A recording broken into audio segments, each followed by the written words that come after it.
Usually when we talk about a medical diagnosis, there is this comforting expectation of precision. It feels kind of like engineering. Right, yeah, like it's a mechanical failure. Exactly. Like if you break your arm, the X-ray shows that jagged white line, right? And the doctor just points to it with a pen and says, well, there it is. It's completely binary. It's either broken or not broken. You can just point to the evidence, and everyone in the room pretty much agrees on the reality of the situation. Yeah, but then you step into the world of sudden, catastrophic events involving, highly public figures, and suddenly that pristine X-ray machine it's completely shattered. We find ourselves looking at a diagnostic landscape that is incredibly murky. Oh, absolutely. The waters get muddied instantly. Right, because the official reports say one thing, the rumor mill says another, and the actual truth is usually buried under layers of, well, institutional narrative, which is exactly why the stack of documents you sent over for this deep dive is just so I fascinating. knew you'd find it interesting.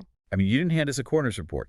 You handed us a working divination chart, cast the very day after a sitting U.S. senator died suddenly on July 11th, 2026, along with all the historical manuals needed to actually decode it. Yeah, and this isn't just, a casual newspaper horoscope. This is a strict practitioner-level analysis using classical geomancy. We are treating this as a real working judgment.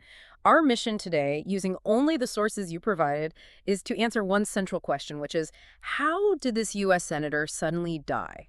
And if you are sitting at home right now and your only exposure to this kind of thing is modern astrology, we need to completely reset your expectations. Because if astrology is like reading the weather report from the sky by tracking planets over time, geomancy is like taking a core sample of the Earth beneath your feet at one specific millisecond. That is the perfect analogy. It's grounded, it's intensely practical, and it operates entirely on this binary code.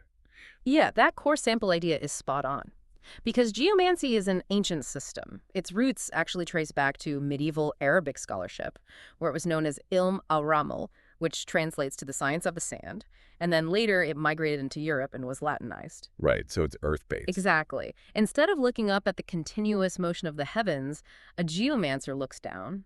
They generate a snapshot of the Earth's energy at a specific moment in time.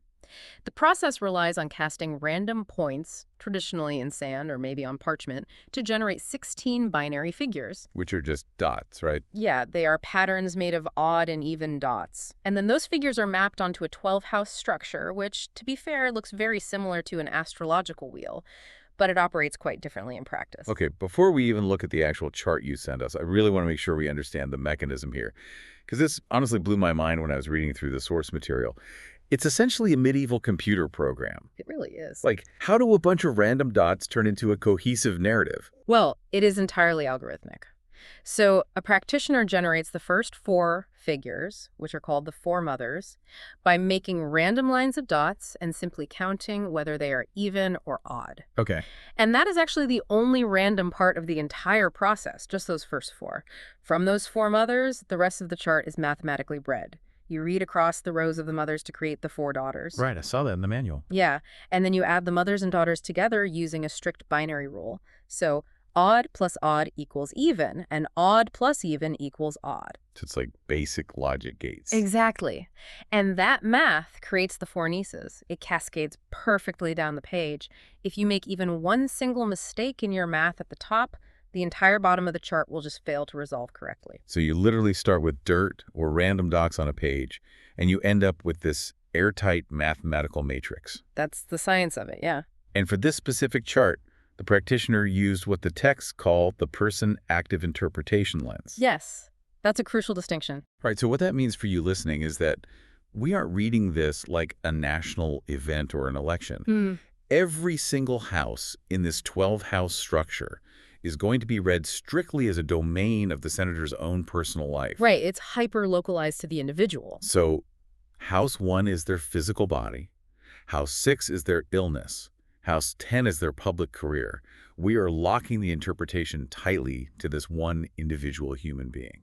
That focus is so critical because in a mundane chart, the first house might represent the entire nation or maybe the ruling political party. But here, the boundaries are drawn right at the edge of the senator's skin and the limits of their personal daily reality. Got it. Now, the other thing that sets this apart from astrology is how it actually ends. Because the chart doesn't just sit there in a static circle. The 12 houses funnel down into what are called the terminal figures, Yes, the bottom of the chart. which is the mathematical climax of the whole thing. You get a right witness, a left witness, a judge, and a reconciler. And those final figures take the spatial layout, the rooms of the house, so to speak, and they turn them into a timeline. They provide the actual narrative arc. They tell us what the inciting incident was, how the situation unfolded, what the ultimate verdict is, and then what the long-term aftermath will look like. It's like a 4-act play. And as a bonus layer, the sources you provided included this Astro-geomantic overlay. This is a method historically associated with Gerard of Sabbionetta. I know the texts mention that history often conflates him with Gerard di Cremona, but the rigorous academic sources insist we credit Sabbionetta for this specific framework. Yes, the Sabbionetta overlay is essential for a deep dive like this. It takes classical planets and zodiacal signs and just maps them right back onto these geomantic houses. So we get the grounded Earth reading first, and then we drop the sky right on top of it to see where they agree and where they fight. Right, and it allows us to perform what we call an essential dignity audit. That's a technical term, but it basically means we can measure the precise strength or weakness of the forces at play. Okay, interesting. But, and this is important, we have to remember the golden rule of interpretation from the Universal Geomancy Primer. The primary geomantic testimony always leads the judgment. The Earth comes first. The Astro-geomantic overlay is a secondary layer. It provides confirmation or sometimes complication, but it doesn't ever overrule the Earth. Okay, the methodology is set. We have the senator, we have the date, and we have the core sample of the Earth ready to testify. If you were looking at this chart on your kitchen table right now, just doing a macro-level sweep of the board, it is visually shocking. It really is. It jumps out at you. Yeah, even before we get into the granular house-by-house weeds, there's some glaring oddities that just jump off the page. Well, the most immediate, undeniable red flag, something that would make literally any practitioner stop in their tracks, is the condition of House 6. The house of illness. Exactly. The 6th house rules illness, bodily vulnerability, and the daily maintenance of health. And sitting squarely inside that house is the figure Cauda Draconis. The dragon's tail. Yes. And in traditional geomancy, Cauda Draconis is the ultimate figure of loss, drain, purging, and endings. It represents energy flowing out and away, often completely uncontrollably. Wow.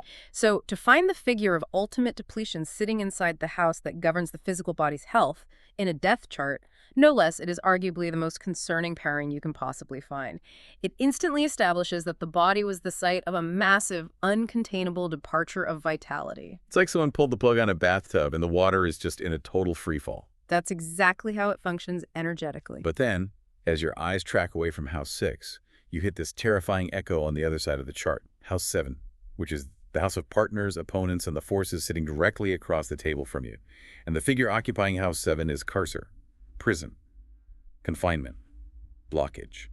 And finding carcer in the 7th house is difficult enough on its own.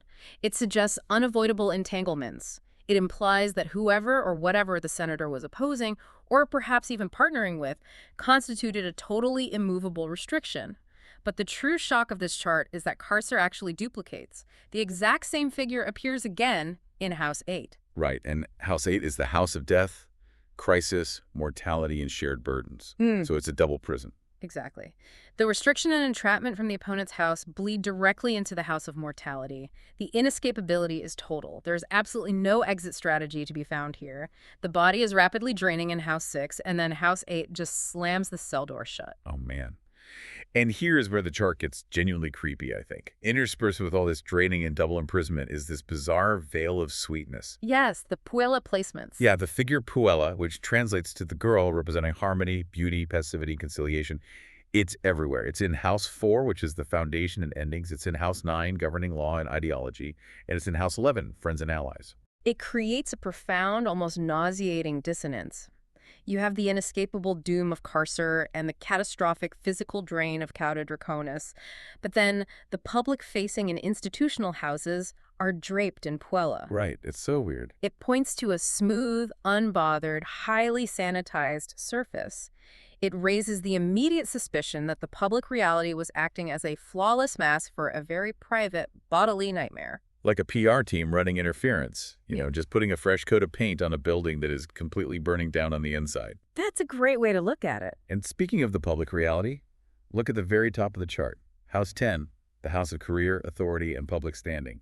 The figure there is via, the way or the road. And via is the most mobile, transitionary figure in the entire geomantic system. It is literally a path. It signifies movement, but fundamentally it signifies emptiness. Because a road is only useful if there's nothing blocking it. Exactly. A road is empty space. So in the 10th house of a sitting senator's career, it paints a picture of a trajectory of high authority that is suddenly in absolute flux. It's an arrested motion, a sudden jarring vacancy. And then, lurking quietly in the background, is House 12, the house of hidden enemies, institutional secrets, and self-undoing. And we find populace there, the people, the crowd, this multitude of unseen actors shaping the background narrative. It is a very large, very silent shadow crowd occupying the House of the Unseen. It's a placement that really demands our attention later on. Okay, but I have to push back on the initial premise here for a second. We are analyzing this as a sudden death chart, but there is a massive contradiction staring us right in the face. You're looking at the first house. Yes. Let's look at House 1. The first house is the senator's actual person, their vitality, their core condition. And the figure sitting there is Caput Draconis, the dragon's head. In the sources, this is described as the ultimate figure of increase, expansion, and initiation. If a person is about to drop dead suddenly, shouldn't they look weak or sick in their first house? Why is the dragon's head there? That is the pivotal question, and answering it requires us to understand how time actually functions in an event chart. House 1 does not show the body during the event. It shows the subject's foundational state heading into it, right up to the precipice. Oh, okay. So it's the before picture. Yes. Caput Draconis does not announce an ailing, declining, fragile individual. It says the exact opposite. It tells us this senator was vigorous, prominent, ascending, and in full forward motion. They were at the absolute zenith of their capacity. Which makes the central mystery of this deep dive infinitely more complex. Because if the foundation was peak vitality, what kind of force was strong enough to overwhelm a person at their absolute peak? Precisely. The chart is screaming that this death was not the final, quiet whisper of a long-wasting disease that the senator had been battling for years in private. The subject was strong. Therefore, the force that struck them had to be exponentially stronger and sudden enough to completely bypass that formidable constitution. Man. So to really understand how this happened, we need to abandon the idea of just walking around the astrological wheel like a tourist. Yeah. Let's group this thematically, starting with what we'll call the public mask. I like that framing. In geomancy, the angular houses 1, 4, 7, and 10 are the load-bearing pillars of the chart. They form the structural spine of the reality we are examining. Right, and we've established House 1, the ascendant, with Caput Draconis, a person in a state of accumulation and massive prominence. Now let's jump up to House 10, the midheaven, the public standing. We mentioned via the road. Right. You said it signifies an empty path. But for a politician at the peak of their power, what does an empty road actually mean in practice? Well, for a public official, via in the 10th house implies a career that was highly dynamic. Perhaps they were constantly traveling or constantly shifting legislation. But in the specific context of a sudden death chart, it shows a highly visible trajectory that has simply run out of pavement. Like driving off a cliff. Sort of, but more like the road just vanishes. The career didn't end in a grand consolidated monument, which is what you would see if a figure like Fortuna Major were there. It became a pure transition state. The authority just evaporated into an open road. Let's pull houses 9 and 11 into this public mask theme, because they are intrinsically linked to a senator's career. House 9 is law, philosophy, higher learning, and foreign affairs. It is their legislative reality. House 11 is friends, allies, and community support. And both of these houses are occupied by Puella, the girl. Harmony and sweetness. And this is a remarkable juxtaposition against the violence we'll see later. The legislative work and the political alliances look incredibly supportive, passive, and harmonious, perhaps even dangerously accommodating. What do you mean by dangerously accommodating? Well, finding Puella in these houses suggests the senator was surrounded by agreeable forces in their ideological and political network. There was no visible friction there. The public apparatus was operating with diplomatic smoothness. They weren't fighting uphill battles. And that smoothness carries all the way down to the very bottom of the chart. House 4. The roots, the domestic foundation, and traditionally, the end of the matter. The grave. And here we have our third instance of Puella. The 4th house is the ultimate resting place of any question in these charts. It is the final visual of the narrative. Puella is receptive, gentle, and aesthetically pleasing. To find it in the house of the grave strongly suggests that the physical end of the matter, the death itself, or at least the presentation of the body, was not a gruesome, visually traumatic, or messy spectacle. Okay, so no visible trauma. Right. It was a nonviolent or at least aesthetically unremarkable conclusion.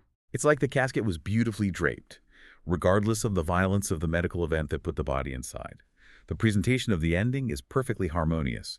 It's almost unsettling how clean the public narrative is. Unsettling is definitely the right word, because when we shift our focus to our second theme, the hidden physical crisis, the chart completely fractures. Let's get into that. We've touched on House 6, the illness house, holding Cauda Draconis, the dragon's tail, but I want to dig deeper into the actual mechanics of that drain.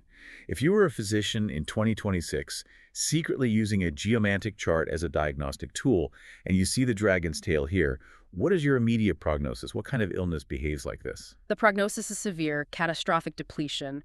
The physical constitution is suddenly rendered completely incapable of holding on to its vitality. So it's fast. Very fast. In medical astrology and geomancy, you classify illnesses by their movement. This is not an illness of accumulation like a tumor slowly growing or fluid slowly building in the lungs over months. It is an illness of catastrophic failure and rapid evacuation. The body is losing its essential forces. It's an exit wound, energetically speaking. And that flows directly into House 8, death, crisis, and shared burdens, where we find carcer, the inescapable prison. Exactly. When we connect the drain of House 6 to the prison of House 8, the physical narrative writes itself with terrifying clarity. The bodily drain in the 6th house became an absolute restrictive trap in the 8th house. Trapped in their own body. Yes. The body failed, and the senator was trapped inside that biological failure. There was no medical exit, no miracle intervention, no escaping the mortality event once that drain was opened. So the public sees Puella Harmony, a peaceful passing. But the private bodily reality was Cauda Draconis and carcer, a rapid drain into a locked box. Which brings us to our third theme, the environment and the shadows. This is where things get really tense. Yeah, let's look at what was happening in the rooms right next door to this crisis. House 3 governs the immediate environment, daily communications, short journeys, like the literal hallways a person walks down. And this house is frankly alarming. We have Rubius, the red. Rubius is arguably the most volatile, dangerous figure in the entire geomantic tradition. It represents heat, passion, violence, and sudden explosive disturbance. It is an inflamed, blood-red energy. That does not sound good. Not at all. To find it in the 3rd house means the senator's immediate day-to-day environment or their recent local communications leading right up to the event were deeply inflamed. What does that look like practically? A screaming match in a hallway, a hyper-stressful travel schedule. It could be literal shouting and hostility, yeah, or incredibly high-stakes combustive energy right around them in their daily movements. The environment they were operating in was metaphorically or perhaps physiologically on fire. Okay, but contrast that stress with House 5. Pleasure, creativity, personal life, romance. We have acquisitio there, gain and expansion. Right, and that's a very positive placement. It represents a full, abundant personal life. The senator was acquiring joy or fulfillment in their private off-duty hours. But here, we really have to define a technical limitation in the chart structure. House 5 is what we call a cadent house. I actually noticed that term in the sources. What exactly does a cadent house do or not do? Think of the angular houses 1, 4, 7, 10 as the steel girders of a building. They bear weight and drive the action. Succeedent houses, which are 2, 5, 8, and 11, they follow the angles and offer support or resources. Okay. The cadent houses 3, 6, 9, 12 are falling away from the angles. They represent background noise, hidden things, or areas where the subject has very little structural leverage. So while the senator had private joy in the 5th house, that joy lacked the structural power to stop the crisis unfolding in the 6th and 8th houses. It was a comfort, sure, but not a shield. And speaking of lacking a shield, let's look at House 2, resources and finances. We have Fortuna Minor, the lesser fortune. This is a benefic figure, meaning it is generally positive, but its nature is fast-moving and inherently unstable. It relies on constant effort to maintain. Like keeping plates spinning. Exactly. In the House of Money and Resources, it shows that the senator's finances were fluid. They were not consolidated into deep, immovable generational wealth, which would be represented by something like Fortuna Major. There was likely recent, rapid movement of assets or money flowing in and out quickly. It wasn't an anchor they could rely on in a sudden crisis. Which leaves us with the two most adversarial houses in the chart. House 7, the opponents, where we found our first carcer, the prison. And House 12, hidden enemies and institutions, where we found populace, the crowd. Let's unpack those because they're heavy. The carcer in the seventh house tells us that the overt, known opposition the senator faced was immovable. When they looked across the negotiating table, they basically faced a brick wall. Complete gridlock. Yes. But populace in the 12th house is far more insidious. Populace is a figure of multitude, collectivity, and conformity. In the House of Secrets, it suggests that the hidden narrative of the senator's life, and perhaps their death, involves a massive number of people. So it's not like a single assassin in the shadows. No, it's not a lone wolf adversary plotting in a basement. It is an institutional crowd. There are many unseen actors, perhaps bureaucratic forces or intelligence communities, shaping the background. They are passive, like populace usually is, but they are incredibly numerous and they are completely hidden from view. Okay, we've surveyed the architecture of the entire chart. We see the pristine public mask, the catastrophic physical drain, and the silent institutional crowd. Now we have to put all of these disparate pieces into motion. We are moving to the terminal figures. This is where it gets really dynamic. Yeah, this is where geomancy performs its specific math and turns that spatial layout into a temporal narrative arc. It's a 4-act play. Act 1, the right witness. This represents the beginning of the matter, the visible starting condition. And the math of this chart generates Rubeus, the red. Which perfectly aligns with the fiery environment we just saw in the third house. As a right witness, Rubeus dictates that the inciting incident of this sudden death was not slow, gentle, or anticipated. It was turbulent, it was inflammatory, it was totally combustive. Medically speaking, what are we talking about here? Medically, it suggests a sudden spike, a catastrophic spike in blood pressure, an aneurysm, a violent physical rupture, or perhaps an incredibly heated confrontation that instantly triggered a medical collapse. The start of the death event was red, hot, and sudden. Wow. Okay, Act 2, the left witness. This represents the unfolding, how the situation was handled, or how it developed immediately after that explosive inciting incident. And the math gives us Fuela, the girl. And the whiplash between these two figures is just staggering. Right, from blood red to a peaceful girl. You have a violent, explosive beginning with Rubeus, followed immediately by a calm, passive, conciliatory unfolding with Puella. This suggests that the immediate aftermath of the medical crisis was handled quietly, almost instantly smoothed over. The chaos was strictly contained, and the presentation of the event to the world was managed to look peaceful and acceptable. It was aesthetically sanitized before the public ever got a look at it. It's like they threw a blanket over the fire immediately. Okay, Act 3. The judge. This is the final verdict on the matter. The judge is formed mathematically by adding the odd and even points of the two witnesses together. Let me break that math down because it's actually really important to see how we get here. Rubeus is made of an even line, an odd line, an even line, and an even line. Puella is odd, even, odd, odd. Okay, tracking. When you add them together horizontally, so even plus odd equals odd, odd plus even equals odd, you get 4 odd lines, 1 dot on every row. And a single column of 4 dots is the figure via the road. Exactly, Yeah. the most mobile figure in the entire system. Hold on, I really need you to explain this because to a layman, this feels like a cop-out. We are asking an incredibly specific chart. How did this U.S. senator die? And the ultimate judge comes back as via a road. Doesn't that just mean, well, we don't know? Is the chart just shrugging its shoulders, refusing to give us a straight answer? Or is it telling us that the manner of death was itself just a rapid transition? It is absolutely not a shrug. Geomancy doesn't do, I don't know. The math is way too deliberate for that.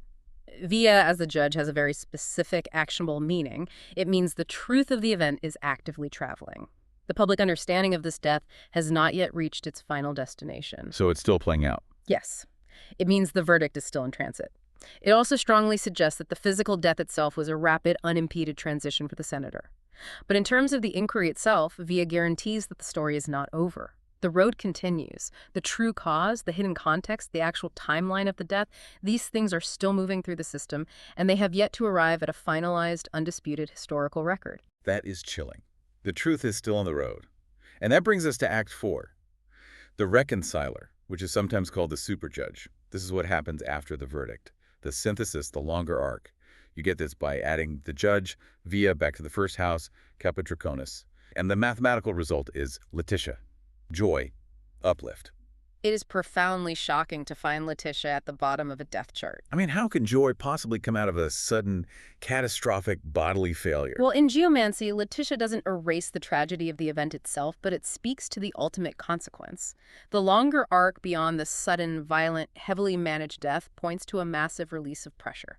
On a personal level, it could mean profound relief or a positive spiritual transformation for the senator's own soul, a joyful release from the carcer of their physical failing. But because this is a senator, we have to look at the macro level too, right? Absolutely. Politically, it points to the aftermath.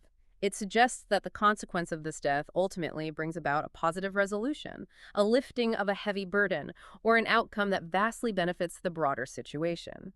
It implies that their continuing presence might have been a blockage, and their departure, however tragic, allowed for a joyful or relieving release of institutional tension. We will definitely come back to that, because the implications of a joyful institutional release are massive, especially with that shadow crowd in House 12.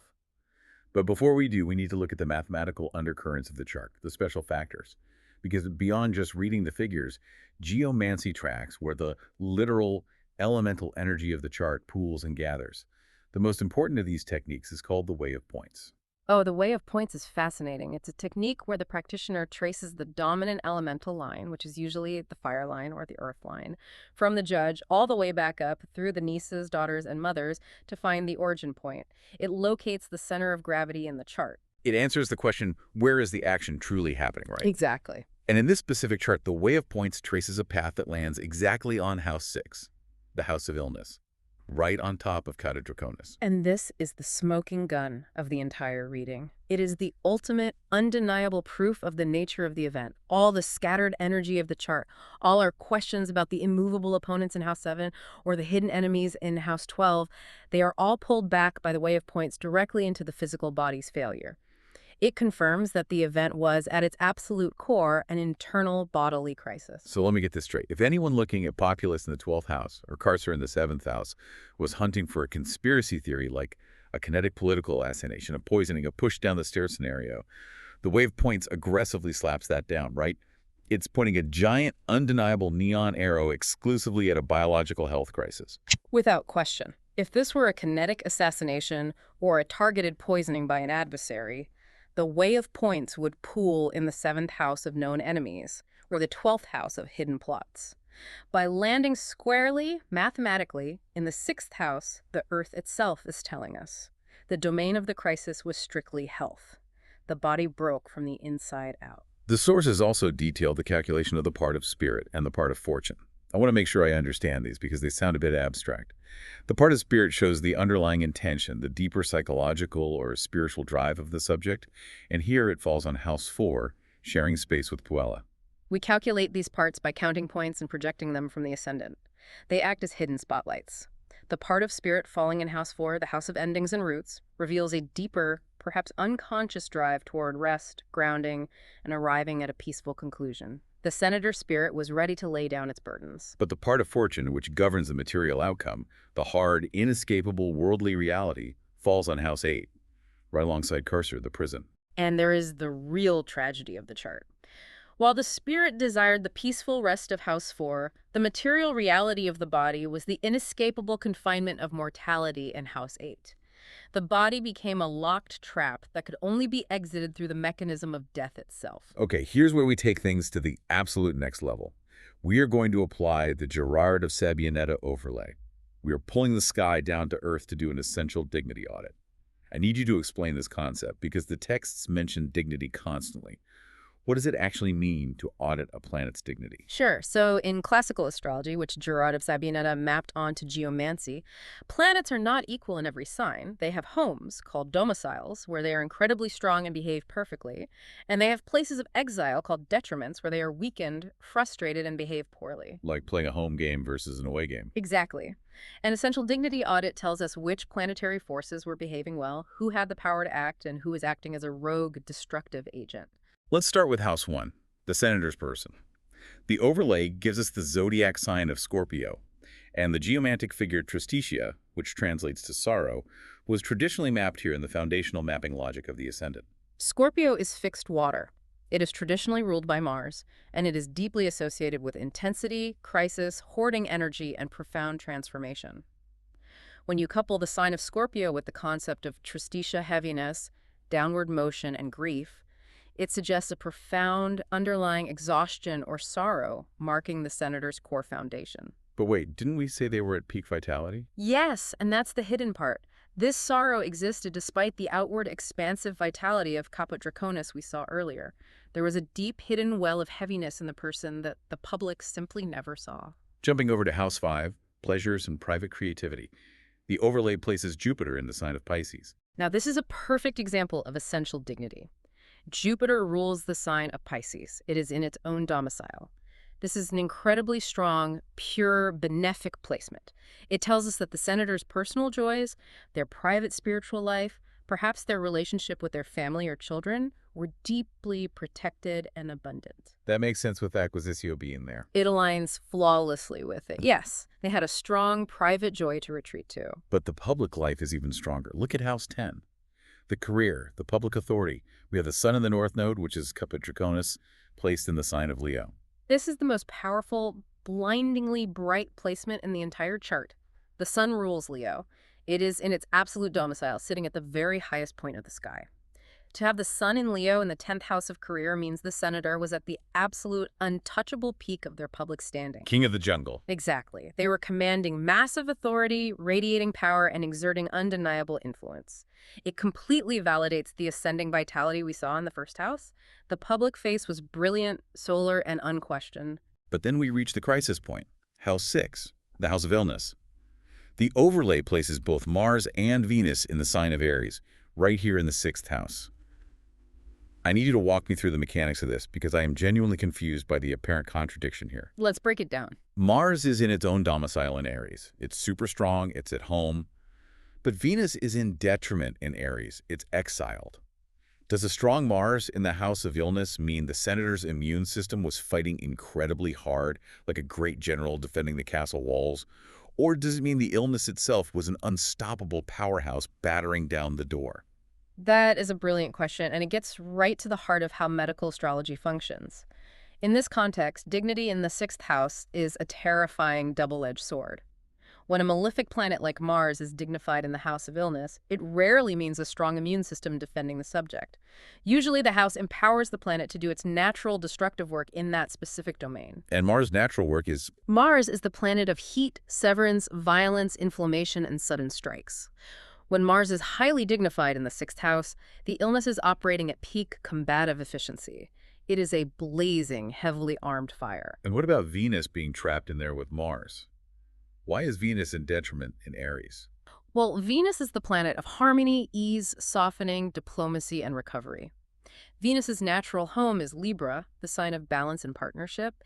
Aries is the exact opposite of Libra. Aries is ruled by Mars. It is the sign of the lone warrior, aggression, and friction.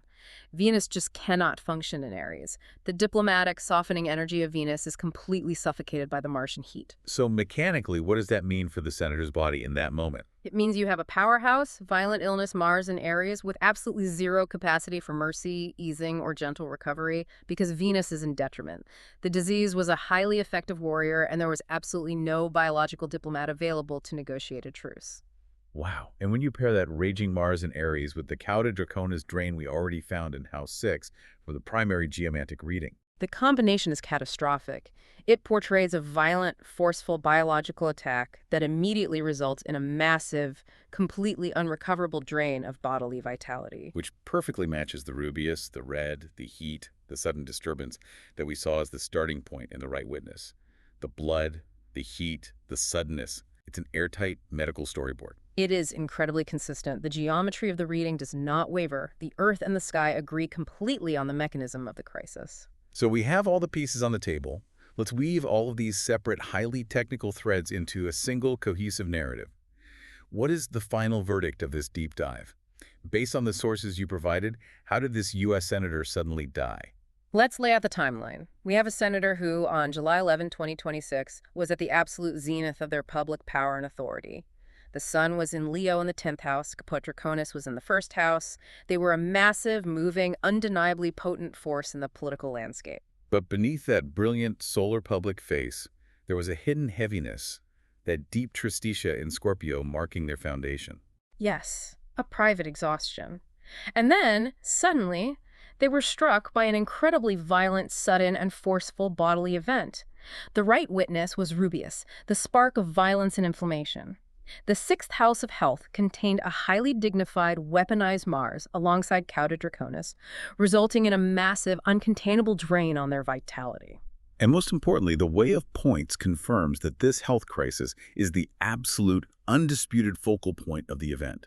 It was biology, not a bullet. Exactly. The outcome of that sudden biological strike was absolute entrapment. Carcer in House 8, the House of Death, backed up by the part of fortune falling exactly there.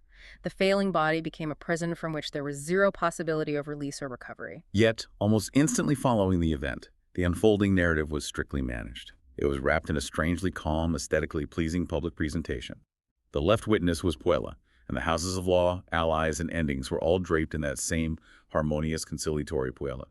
The public was given a peaceful, highly sanitized story. But the chart refuses to declare that the sanitized official story is the final word. The judge is via the road. The truth is still in motion. It has not arrived. The book is not closed on exactly what triggered that sudden, red-hot Rubius medical event. True, the full context is still traveling, but the chart does make a definitive promise. Yeah. The reconciler, the final synthesis of all this energy, is Letitia. Joy, uplift, and release. Yes, the ultimate resolution for this event in the long arc of history is one of profound release and light, however tragic the inciting incident was. It's fascinating. The math is just relentless. It's not just random symbols scattered on a page. It's a tight, logical, interlocking storyboard. The public face was peak power. The private reality was peak bodily crisis. And that is the immense value of this kind of historical, practitioner-level exercise. A geomantic chart doesn't claim to replace a coroner's report. It doesn't give you toxicology results, blood panels, or timestamp security footage. What it does is capture the energetic reality and the systemic pressures of a moment in time. It shows the architecture of the event. It shows where the force was concentrated, where it was blocked, and how it flowed. It gives you the why and the how it felt in a way that a sterile medical document never could. Exactly. It reveals the tension between the pristine public performance of power and the inescapable fragility of the physical body. So as we wrap up this deep dive into your sources, I want to leave you with a final, lingering mystery to ponder on your own. We've established undeniably that the body failed completely and suddenly. The way of points proved it was an internal medical crisis. But what about populace? That massive, silent crowd of hidden institutional actors sitting quietly over there in House 12. It remains the most glaring loose end of the chart, a massive shadow presence just watching the event unfold. With the truth still in motion on the road of Via and Letitia, joy waiting at the end of that road, is it possible that this sudden, tragic bodily failure actually prevented something much worse? Could this sudden death have prevented a massive institutional scandal from coming to light? What if the joyful release of Letitia wasn't just for the senator's soul, but for those hidden institutional actors in House 12 who were suddenly miraculously saved from public ruin by this perfectly timed natural death? The chart doesn't explicitly state what the crowd was doing, but the geometry certainly leaves a massive echoing room for that exact interpretation. I want you to chew on the difference between a natural death and a remarkably convenient natural death. Because when the diagnostic X-ray machine is broken and the public is only given the PR facade of Puella, sometimes the muddy waters of the unseen crowd are exactly where the real truth is hiding.